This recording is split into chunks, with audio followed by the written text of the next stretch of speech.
എല്ലാവർക്കും നമസ്കാരം. പുതിയൊരു വീഡിയോയിലേക്ക് എല്ലാ മാന്യ പ്രേക്ഷകർക്കും സ്വാഗതം. 3 സിനിമകളുടെ ഏറ്റവും പുതിയ ബോക്സ് ഓഫീസ് അപ്ഡേറ്റാണ് ഈ വീഡിയോയുടെ പ്രേക്ഷകരിലേക്ക് എത്തിക്കുന്നത്. വീഡിയോയിലേക്ക് പോകും മുമ്പ് സിനിമാ ലോകത്തെ ഏറ്റവും പുതിയ ബോക്സ് ഓഫീസ് അപ്ഡേറ്റുകൾക്കായി ഈ ചാനൽ മറക്കാതെ സബ്സ്ക്രൈബ് ചെയ്യേണ്ട കാര്യം പരിഗണിക്കുക. ആദ്യത്തെ സിനിമ വിഷ്ണു ഉണ്ണികൃഷ്ണന്റെ കഴിഞ്ഞ തിയേറ്ററുകളിലേക്ക് റിലീസെത്തിയ മലയാളത്തിലെ ഏറ്റവും പുതിയ സിനിമയാണല്ലോ ഇടിയൻ ചന്തു. നിലവിൽ 6 ദിവസം ചിത്രം കേരള ബോക്സ് ഓഫീസിലും വേൾഡ് വൈഡ് ബോക്സ് ഓഫീസിലും പിന്നിട്ടിരിക്കുകയാണ്. ചിത്രത്തിന്റെ 6 ദിവസത്തെ കളക്ഷൻ റിപ്പോർട്ടുകൾ പുറത്തു വരുമ്പോൾ 50 ലക്ഷം രൂപയാണ് ചിത്രത്തിന്റെ 6 ദിവസത്തെ വേൾഡ് വൈഡ് കളക്ഷൻ വന്നിരിക്കുന്നത്.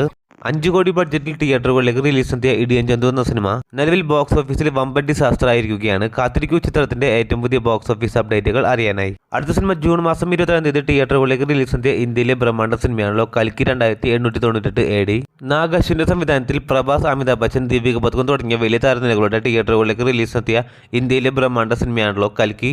നിലവിൽ 28 ദിവസങ്ങൾ കേരള ബോക്സ് ഓഫീസിലും വേൾഡ് വൈഡ് ബോക്സ് ഓഫീസിലും പിന്നിടുമ്പോൾ ആദ്യമേ തന്നെ ചിത്രത്തിന്റെ കേരള ബോക്സ് ഓഫീസ് അപ്ഡേറ്റിലേക്ക് വരികയാണെങ്കിൽ കേരള ബോക്സ് ഓഫീസിൽ ചിത്രം 28 ദിവസങ്ങൾ കൊണ്ട് 30 കോടി 50 ലക്ഷം രൂപയാണ് ഗ്രോസ് കളക്ഷൻ നേടിയിരിക്കുന്നത്. നിലവിൽ കേരള ബോക്സ് ഓഫീസിൽ ഏറെക്കുറെ ഫൈനൽ റണ്ണിലേക്ക് എത്തപ്പെട്ട സിനിമയുടെ ചിത്രത്തിന്റെ കേരള റൈറ്റ്സ് സ്വന്തമാക്കിയിരുന്നത് ദുൽഖർ സൽമാൻ തന്നെയായിരുന്നു. ചിത്രത്തിന്റെ വിതരണാവകാശം സ്വന്തമാക്കിയ ദുൽഖർ സൽമാന് വമ്പൻ ലാഭമാണ് ചിത്രം നേടിക്കൊടുത്തിരിക്കുന്നത്. അങ്ങനെ 28 ദിവസം കൊണ്ട് ചിത്രത്തിന്റെ വേൾഡ് വൈഡ് ബോക്സ് ഓഫീസ് അപ്ഡേറ്റുകൾ പുറത്തു വരുമ്പോൾ ചിത്രം 28 ദിവസങ്ങൾ കൊണ്ട് 1100 കോടി രൂപയാണ് വേൾഡ് വൈഡ് ബോക്സ് ഓഫീസിൽ ഗ്രോസ് കളക്ഷൻ നേടിയിരിക്കുന്നത്. ചിത്രത്തിന്റെ പോസ്റ്ററെല്ലാം തന്നെ ചിത്രത്തിന്റെ അണിയറ പ്രവർത്തകർ പുറത്തുവിട്ടിരുന്നു. അങ്ങനെ ഈ വർഷം തിയേറ്ററുകളിലേക്ക് റിലീസെത്തിയ ഇന്ത്യൻ സിനിമകളിൽ വെച്ച് ഏറ്റവും കൂടുതൽ കളക്ഷൻ നേടുന്ന സിനിമ ഇതിനോടകം തന്നെ കൽക്കി മാറിയിരിക്കുകയാണ്.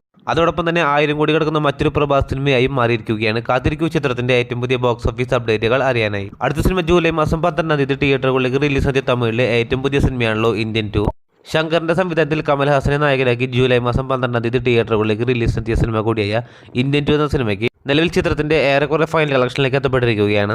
ചിത്രത്തിന്റെ ഏറ്റവും ഒടുവിലത്തെ ബോക്സ് ഓഫീസ് കളക്ഷൻ റിപ്പോർട്ടുകൾ പുറത്തു വരുമ്പോൾ നിലവിൽ കേരളത്തിൽ ചിത്രം ഫൈനൽ റണ്ണിലേക്ക് എത്തപ്പെട്ടിരിക്കുകയാണ്. കേരള ബോക്സ് ഓഫീസിൽ നിന്ന് മാത്രം ഇന്ത്യൻ 2 എന്ന സിനിമ 5 കോടി 60 ലക്ഷം രൂപയാണ് ഗ്രോസ് കളക്ഷൻ നേടിയിരിക്കുന്നത്. അതേസമയം ചിത്രത്തിന്റെ വേൾഡ് വൈഡ് ബോക്സ് ഓഫീസ് അപ്ഡേറ്റുകൾ പുറത്തു വരുമ്പോൾ 150 കോടി രൂപയാണ് ചിത്രം വേൾഡ് വൈഡ് ബോക്സ് ഓഫീസിൽ ഗ്രോസ് കളക്ഷൻ നേടിയിരിക്കുന്നത്. 170 കോടി ബഡ്ജറ്റിൽ തിയേറ്ററുകളിലേക്ക് റിലീസെത്തിയ ഇന്ത്യൻ 2 എന്ന സിനിമ ബോക്സ് ഓഫീസിൽ ഒരു ഡിസാസ്റ്റർ ആയിരിക്കുകയാണ്. കാത്തിരിക്കൂ ചിത്രത്തിന്റെ ഏറ്റവും പുതിയ ബോക്സ് ഓഫീസ് ഒഫീഷ്യൽ അപ്ഡേറ്റുകൾ അറിയാനായി. അതോടൊപ്പം സിനിമാ ലോകത്തെ ഏറ്റവും പുതിയ ബോക്സ് ഓഫീസ് അപ്ഡേറ്റുകൾക്കായി ഈ ചാനൽ മറക്കാതെ സബ്സ്ക്രൈബ് ചെയ്യേണ്ട കാര്യം പരിഗണിക്കുക. പുതിയൊരു വീഡിയോ ആയിട്ട് വരുന്നവരേക്കും എല്ലാവർക്കും നന്ദി, നമസ്കാരം.